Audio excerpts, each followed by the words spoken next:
ओम शांति। 8 जनवरी 2024 की साकार मुरली है। प्यारे मीठे बाबा आज में कहते हैं, मीठे बच्चे, बाप की याद में रहे सदा हर्षित रहो। याद में रहने वाले बहुत रमणीक और मीठे होंगे। खुशी में रह सर्विस करेंगे।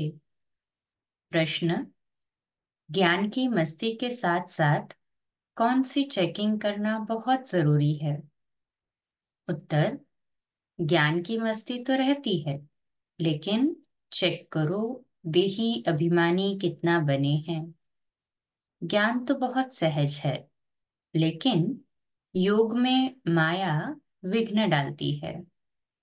गृहस्थ व्यवहार में अनासक्त हो रहना है। ऐसा न हो माया चूही अंदर ही अंदर काटती रहे और पता भी न पड़े। अपनी नब्ज आपे ही देखते रहो कि बाबा के साथ हमारा हड्डी प्यार है। कितना समय हम याद में रहते हैं। गीत जले क्यों न परवाना। ओम शांति। मीठे मीठे बच्चों ने गीत की लाइन सुनी, जबकि बाप इतना जलवा दिखाते हैं, तुम इतने हसीन बन जाते हो, तो क्यों ना ऐसे बाप का बन जाना चाहिए। जो बाप शाम से सुंदर बनाते हैं। बच्चे समझते हैं हम सावरे से गोरे बनते हैं। आत्मा तमो प्रधान थी अर्थात सावरी थी, अभी गोरी अर्थात सतो प्रधान बन रही है। एक की बात नहीं है। वो लोग श्री कृष्ण को श्याम सुंदर कह देते हैं। चित्र भी ऐसा बनाते हैं, कोई सुंदर तो कोई श्याम। मनुष्य समझते नहीं कि यह हो कैसे सकता है। सतयुग का प्रिंस श्री कृष्ण सावरा हो न सके। श्री कृष्ण के लिए तो सब कहते हैं, श्री कृष्ण जैसा बच्चा मिले, पति मिले, फिर वह श्याम कैसे हो सकता है। कुछ भी समझते नहीं हैं। श्री कृष्ण को सावरा अर्थात श्याम क्यों बनाया है? कारण चाहिए ना। ये जो दिखाते हैं सर्प पर डांस किया, ऐसी बात तो हो न सके। शास्त्रों में ऐसी ऐसी बातें सुनकर कह देते हैं, वास्तव में ऐसी कोई बातें है नहीं।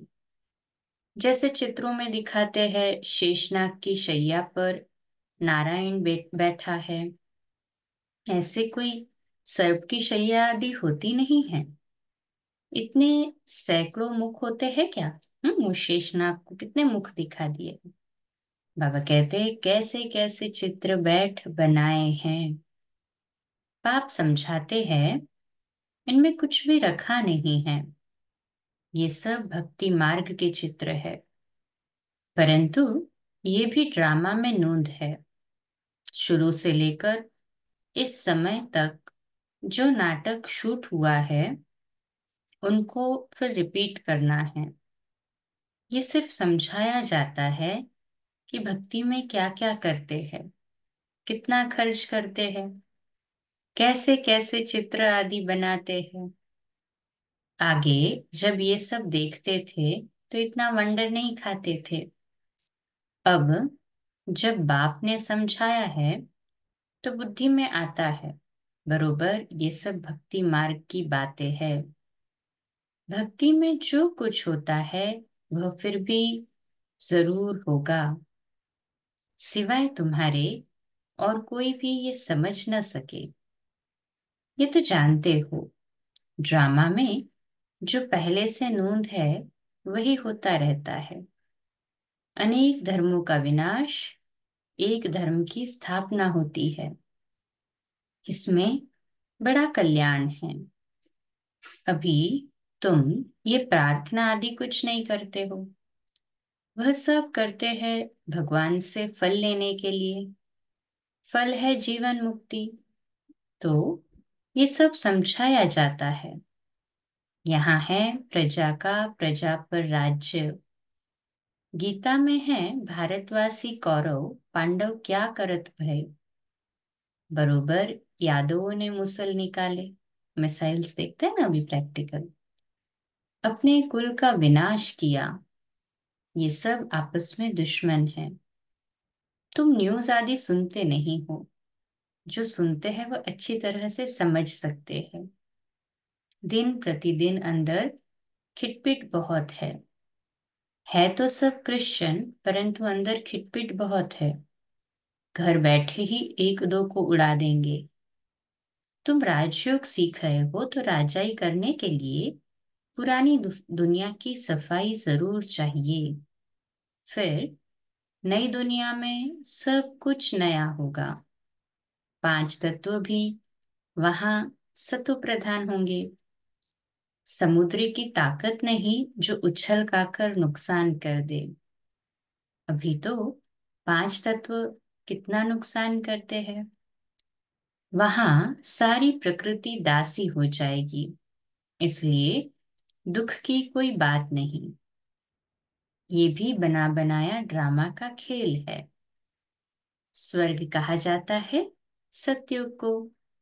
क्रिश्चियन लोग भी कहते हैं पहले पहले हेवन था। भारत अविनाशी खंड है। सिर्फ उन्हों को पता नहीं कि हमको लिबरेट करने वाला बाप भारत में आता है। शिव जयंती भी मनाते हैं तो भी समझ नहीं सकते हैं।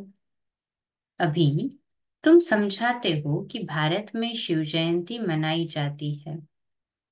जरूर शिव बाबा ने भारत में आकर हेवन बनाया है, अब फिर बना रहे हैं। जो प्रजा बनने वाले होंगे उन्हों की बुद्धि में कुछ भी बैठेगा नहीं। जो राजधानी वाले होंगे वह समझेंगे बरोबर हम शिव बाबा के बच्चे हैं। प्रजापिता ब्रह्मा भी है। लिबरेटर ज्ञान का सागर खुद बाबा है। ब्रह्मा को नहीं कहेंगे, ब्रह्मा भी उनसे लिबरेट होता है। लिबरेट सबको एक बाप ही करते हैं, क्योंकि सब तमो प्रधान है। ऐसे अंदर में विचार सागर मंथन चलना चाहिए। हम ऐसी मुरली चलाएं जो मनुष्य झट समझ जाए। बच्चे नंबरवार तो है ही न, ये है नॉलेज। इनकी रोज स्टडी करनी चाहिए। डर के मारे पढ़ाई न पढ़ना ये तो ठीक नहीं है ना। फिर कहेंगे कर्म बंधन है। देखो, शुरू में कितने छूट कर आए, फिर कई चले भी गए। सिंध में बहुत बच्चियां आई, फिर हंगामे के कारण कितने दुश्मन बन पड़े। पहले उन्हों को ज्ञान बहुत अच्छा लगता था। समझते थे इनको दौत अर्थात भगवान की देन मिली हुई है। अब भी ऐसे समझते हैं कि कोई शक्ति है, पर ये नहीं समझते कि परमात्मा की प्रवेशता है। कितनी बड़ी महान बात है, परमात्मा की प्रवेशता है, ये समझ जाए तो फिर अहो सौभाग्य। आजकल रिद्धि सिद्धि की ताकत तो बहुतों में है। गीता उठाकर सुनाते रहते हैं। बाप कहते हैं ये सब भक्ति मार्ग की पुस्तकें हैं। ज्ञान का सागर तो मैं ही हूँ। मुझे ही भक्ति मार्ग में सब याद करते हैं। ड्रामा प्लान अनुसार ये भी ड्रामा में नोंद है। साक्षात्कार भी होते हैं। भक्ति मार्ग वालों को भी राजी करते हैं। ज्ञान नहीं उठाते तो उनके लिए भक्ति भी अच्छी। फिर भी हम मनुष्य तो सुधरते ही। हाँ, बाबा कहते ज्ञान नहीं उठाते तो कम से कम भक्ति तो भी अच्छी, कम से कम वेस्ट या नेगेटिव मार्ग पर तो नहीं जा रहे हैं। कम से कम भक्ति भी अच्छी, फिर भी मनुष्य सुधरते तो है। हाँ, कहीं बुरी संगत में तो नहीं लगे हैं। चोरी आदि नहीं करेंगे, अर्थात बुरी संगत से बचे हैं। भगवान का भजन करने वालों के लिए कभी भी उल्टी बातें नहीं करेंगे, फिर भी भक्त है। आजकल तो भल भक्त है, फिर भी बहुत देवाला मार देते हैं। ऐसे नहीं कि शिव बाबा का बच्चा बना तो देवाला नहीं मारेंगे। पास्ट का कर्म है तो देवाला मारते हैं। ज्ञान में आने से भी देवाला मार देते हैं। इसमें ज्ञान का कोई ताल्लुक नहीं। तुम बच्चे अब सर्विस पर लगे हुए हो। समझते हो, श्रीमत पर सर्विस में लगने से फल पाएंगे। हमको सब कुछ वहां ट्रांसफर करना है, बैग बैगेज सब कुछ ट्रांसफर कर देना है। बाबा को शुरू में बहुत मजा आया था।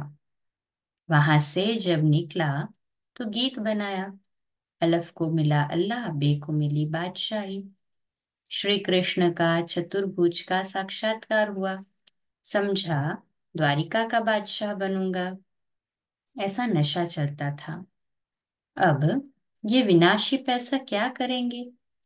तो तुम बच्चों को भी खुशी होनी चाहिए।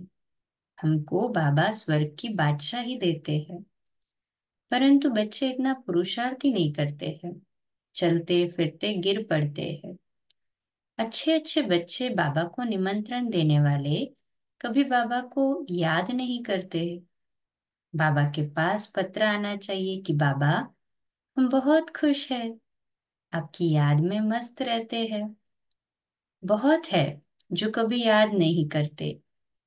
याद की यात्रा से ही खुशी जोर से चढ़ेगी। Double underline. ज्ञान में भल कितना भी मस्त रहते हैं, परंतु देह अभिमान कितना है। देही अभिमानी पना कहाँ है? हाँ, देही अभिमानी माना देह के अभिमान से ऊपर उठ जाना, खुद को समझना कि मैं आत्मा इस देह में अलग हूं, इस देह से अलग कार्य कर रही हूँ। ज्ञान तो बड़ा इजी है, योग में ही माया विघ्न डालती है। गृहस्थ व्यवहार में भी अनासक्त हो रहना है। ऐसा न हो जो माया अंगूरी लगा दे। माया काटती ऐसे है जैसे चूहा। चूहा ऐसे काटता है जो भल खून निकल आए पर पता न पड़े। बच्चों को पता नहीं पड़ता कि देह अभिमान आने से कितना नुकसान होता है। ऊंच पद पा नहीं सकेंगे। बाप से पूरा वर्षा लेना चाहिए। मम्मा बाबा मुआफिक, हम भी तख्त नशीन बने। बाप है दिल लेने वाला। दिलवाड़ा मंदिर में भी पूरा यादगार है। अंदर हाथियों पर महारथी बैठे हैं। तुम्हारे में भी महारथी घुड़सवार प्यादे हैं। हर एक को अपनी अपनी नब्ज देखनी है। बाबा क्यों देखे? तुम अपने को देखो। हम बाबा को याद करते हैं और बाबा मिसल सर्विस करते हैं। हमारा बाबा के साथ योग है। रात को जागकर बाबा को याद करते हैं। बाबा पूछ रहे, अमृत वेला सभी याद करते हैं? आज बाबा कान पकड़ते हैं। हाँ, फिर बाबा सेकंड प्रश्न अपने आप को पूछने के लिए कहते हैं कि क्या हम बहुतों की सर्विस करते हैं? चार्ट रखना चाहिए। बाबा को हड्डी अर्थात जिगरी कितना याद करते हैं। कोई समझते हैं हम निरंतर याद करते हैं, ये नहीं हो सकता। कई समझते हैं हम बाबा के बच्चे बन गए बस, परंतु अपने को आत्मा समझ बाप को याद करना है। बाबा की याद भी कर कुछ काम किया गोया बाबा को याद नहीं करते। बाबा की याद में सदैव हर्षित रहना चाहिए। याद में रहने वाला सदैव रमणीक रहेगा, हर्षित मुख रहेगा। किसको बहुत खुशी से और रमणीकता से समझाएंगे? बहुत थोड़े हैं जिनको सर्विस का बहुत शौक है। चित्रों पर समझाना बहुत सहज है। ये है ऊंचे ते ऊंचा भगवान, फिर उनकी रचना हम सब आत्माएं भाई भाई है। ब्रदरहुड है, उन्होंने फादरहुड कह दिया है। पहले पहले शिव बाबा के चित्र पर समझाना है। सब आत्माओं का बाप परमपिता परमात्मा निराकार। हम आत्मा भी निराकार है, प्रकृति के बीच में रहती है। शिव बाबा भी स्टार है, परंतु स्टार की पूजा कैसे हो, इसलिए बड़ा बनाते हैं। बाकी आत्मा कभी 84 लाख जन्म नहीं लेती है।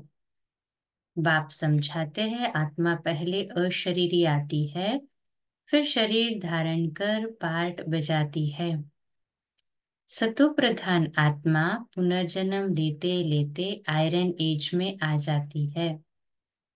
बाद में आने वाले तो 84 जन्म नहीं लेंगे। सब तो 84 जन्म ले नहीं सकते। आत्मा ही एक शरीर छोड़ दूसरा लेती है। नाम रूप देश काल सब बदल जाता है। ऐसे भाषण करना चाहिए, कहते हैं सेल्फ रियलाइजेशन, परंतु कराए कौन? आत्मा सो परमात्मा कहना ये कोई सेल्फ रियलाइजेशन हुआ क्या? ये नई नॉलेज है। बाप जो ज्ञान का सागर है, पतित पावन है, सर्व के सद्गति दाता है, वही बैठ समझाते हैं। फिर उनकी खूब महिमा करो। उनकी महिमा सुनी, आत्मा का परिचय बताया, अब परमात्मा का भी बताते हैं। उनको कहा जाता है सभी आत्माओं का बाप। वो छोटा बड़ा हो न सके। परमपिता परमात्मा माना सुप्रीम सोल, सोल माना आत्मा। परमात्मा तो परे ते परे रहने वाला है, वह पुनर्जन्म में नहीं आते हैं, इसलिए उनको परमपिता कहा जाता है। इतनी छोटी आत्मा में पाठ भरा हुआ है। पतित पावन भी उनको ही कहते हैं। उनका नाम हमेशा शिव बाबा है, रुद्र बाबा नहीं। भक्ति मार्ग में अनेक नाम रखे हैं। उनको सभी याद करते हैं कि पतित पावन आकर पावन बनाओ, तो जरूर आना पड़े। वह आते तब है जब एक धर्म की स्थापना करनी होती है, आदि सनातन देवी देवता धर्म। अभी है कलयुग, ढेर मनुष्य है। सतयुग में बहुत थोड़े मनुष्य है। गाया भी हुआ है ब्रह्मा द्वारा स्थापना, शंकर द्वारा विनाश। गीता द्वारा ही आदि सनातन धर्म की स्थापना हुई थी। सिर्फ उसमें भी भूल कर श्री कृष्ण का नाम डाल दिया है। बाप कहते हैं वह तो पुनर्जन्म में आने वाला है, मैं तो पुनर्जन्म रहित हूं। तो अब जज करो कि परमपिता परमात्मा निराकार शिव या श्री कृष्ण। गीता का भगवान कौन? भगवान तो एक को कहा जाता है।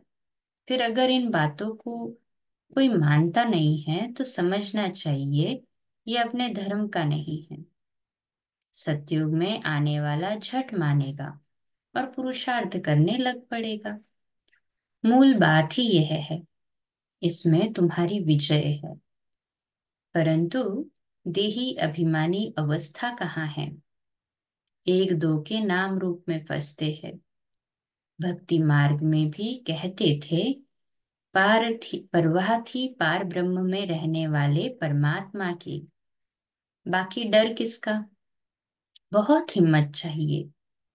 भाषण करने वाले को आत्मा का ज्ञान बहुत मस्ती से देना चाहिए। फिर परमात्मा किसको कहा जाता है? आप पहले आत्मा का स्वरूप समझाए, फिर बाबा कहते फिर समझाओ कि परमात्मा किसको कहा जाता है। इस पर भी समझाना चाहिए। बाप की महिमा है प्रेम का सागर, ज्ञान का सागर। वैसे बच्चों की भी महिमा है। किसको गुस्सा करना माना लौ हाथ में उठाना। बाबा कितना मीठा है। बच्चे कोई काम में नटाते अर्थात मना करते हैं तो नटवर नहीं बनेंगे, बहुत मीठा बनना है। कोई भी सेवा हो तो मना नहीं करनी। अच्छा, मीठे मीठे सिकिलदे बच्चों प्रति माता पिता बाप दादा का याद प्यार और गुड मॉर्निंग। रूहानी बाप की रूहानी बच्चों को नमस्ते। हम रूहानी बच्चों की रूहानी माता पिता बाप दादा को याद प्यार, गुड मॉर्निंग और नमस्ते। वाह बाबा वाह, शुक्रिया बाबा शुक्रिया। धारणा के लिए मुख्य सार है, पहली पॉइंट, अपना बैगेज सब ट्रांसफर कर बहुत खुशी और मस्ती में रहना है। मम्मा बाबा समान तख्त नशीन बनना है। जिगरी याद में रहना है। दूसरी पॉइंट, किसी के डर से पढ़ाई कभी नहीं छोड़नी है। याद से अपने कर्म बंधन हल्के करने हैं। कभी क्रोध में आकर लौ हाथ में नहीं उठाना है। किसी सेवा में ना नहीं करनी है। आज का मीठा वरदान, रॉयल और सिंपल दोनों के बैलेंस से कार्य करने वाले ब्रह्मा बाप समान भव। तो आज का हमारा सम्मान, मैं ब्रह्मा बाप समान हूँ। मैं ब्रह्मा बाप समान हूँ। विश्लेषण, जैसे ब्रह्मा बाप साधारण रहे, न बहुत ऊंचा न बहुत नीचा। ब्राह्मणों का आदि से अब तक का नियम है कि न बिल्कुल सादा हो न बहुत रॉयल हो, बीच का होना चाहिए। अभी साधन बहुत है, साधन देने वाले भी है, फिर भी कोई भी कार्य करो तो बीच का करो। ऐसा कोई ना कहे कि यहाँ तो राजा ही ठाठ हो गया है। जितना सिंपल उतना रॉयल, दोनों का बैलेंस हो। स्लोगन, दूसरों को देखने के बजाय स्वयं को देखो और याद रखो, जो कर्म हम करेंगे हमें देख और करेंगे। अच्छा, अव्यक्त साइलेंस द्वारा डबल लाइट फरिश्ता स्थिति अनुभव करने का आज का पॉइंट है। अभी आपकी सारी कारोबार श्रेष्ठ संकल्प द्वारा इशारों से चलनी चाहिए। ऐसे लाइट रूप में रहो जो व्यर्थ संकल्प, व्यर्थ समय समाप्त हो जाए। वही संकल्प उठे जो होना है और जिसको करना है। उनकी बुद्धि में भी वही संकल्प उठे कि यही करना है। तब ये साकार वतन सूक्ष्म वतन बनेगा। अच्छा, कम बोलो, धीरे बोलो, मीठा बोलो, सत्य बोलो, सोच समझ कर बोलो। निमित्त भाव, निर्माण भाव, निर्मल वाणी। आज का नया दिन आप सभी को मुबारक हो, मुबारक हो, मुबारक हो। शुभ दिवस। आज रात्रि क्लास 8:45 बजे। कल सुबह अमृत वेला मेडिटेशन 3:30 से 4:30 और मुरली क्लास प्रातः 4:45 बजे। ओम शांति। शुभ दिवस।